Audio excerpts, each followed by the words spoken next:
Hi friends, మా dream house garden లోపల ఇలా చూడండి. మనస్సుంటే మార్గం ఉండకపోదుగా, అందుకోసము ఇలా వెళ్ళింది. చూడండి, ఇది ఎంత బాగుంది కదా, బొంగరంలా ఉంది గడ్డ, చాలా బాగుంది. ఇగో ఇక్కడ మా అమ్మలు అంటున్నారు కదా, మనిషికి కృషి ఉంటే మనిషి ఋషి అవుతాడు కదా, అలానే పట్టుదల ఉంటే ఎంత చిన్న భూమి ఈ ప్లేస్లోనే ఇంత గడ్డ వెళ్ళింది. ఇదంతా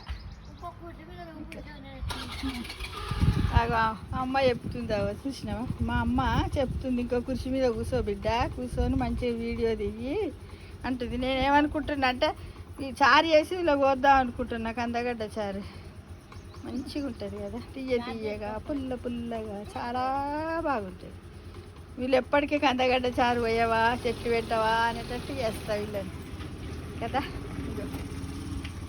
ఎలా ఉంచడండి, ఇంత పెద్దగా కదా. ఇది ఎంత ఉంటుండొచ్చు, దాదాపుగా ఒక 30 కేజీ ఉంటుంది కావచ్చు కదా. ప్రతి ఒక్కరు కూడా మనకు భూమి లేకపోయే, వ్యవసాయం చేయకపోతే మనం బాధపడకుండా ప్రతి మహిళ తన ముంగిట ఉన్నటువంటి స్థలంలో ఎన్నో రకాల చెట్లను కూడా పండించవచ్చు. ఇప్పుడు దీన్ని ఏంది, మామూలుగా మార్కెట్లో మనకు 60 రూపాయల కిలో ఇస్తారు కదా. ఇది మందులు లేని తాగో, ఇదేంటిదంటే ఆర్గానిక్ అనమాట కదా, మన ఇంట్లోనే ఎలాంటి సేంద్రియ ఎరువులతో చేసినటువంటిది కాబట్టి దీన్ని తింటే బాగుంటుంది. ప్రతి ఒక్కరు కూడా కొంచెం ప్లేస్ ఉన్నా సరే తప్పకుండా ఇలా చెయ్యండి. చూడండిగా మా గార్డెన్ లోపల ఇగో నేను ఏమేమి పెట్టాను చూడండి. ఇది చేమకూర, ఇది పుదీనా, ఇగో ఇది ఉల్లికాడలు, అక్కడ చుక్కకూర, ఇలా అన్నీ పెట్టుకోవాలి, బాగుంటుంది. కొద్ది రోజులైతే వీళ్ళందరికీ కూడా ఉల్లికోగులకు విత్తనాలు కూడా అమ్ముతా నేను, వీళ్ళకి అమ్మలకు అమ్ముతా, విత్తనాలు వెళ్తాయి ఇలా కదా. అట్లా తులసమ్మ ఇది కాబట్టి ప్రతి ఒక్కరు కూడా అంటే చాలామంది మహిళలే ఏముందిలే 20 రూపాయలు పెడితే మార్కెట్లో దొరుకుతుందని అనుకుంటారు, కానీ మనం పండించుకొని తిన్న దాంట్లో ఉన్నంత తృప్తి దేంట్లో ఉండదు కదా మిత్రమా. అందుకే మనం అందరం ఈ విధంగా చేసుకుంటే బాగుంటుంది కదా.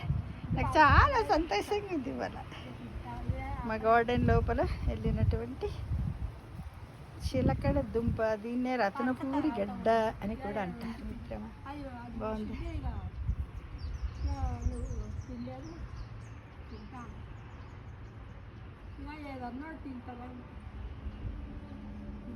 అటుకులు ఉన్నాయి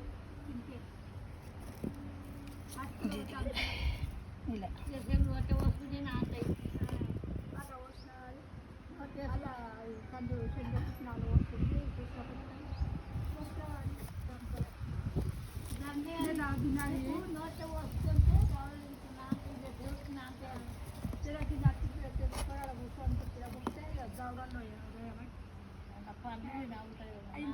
చాలా ఇష్టం కదా.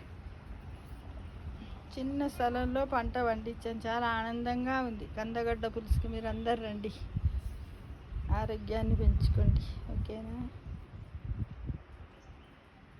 ఆరోగ్యమే మహాభాగ్యం.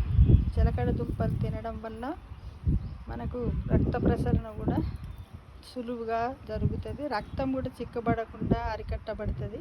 దీంట్లో పీచు పదార్థాలు, కార్బోహైడ్రేట్స్, లో షుగర్స్ ఉంటాయి కాబట్టి అన్ని వయసులో కూడా తినచ్చు.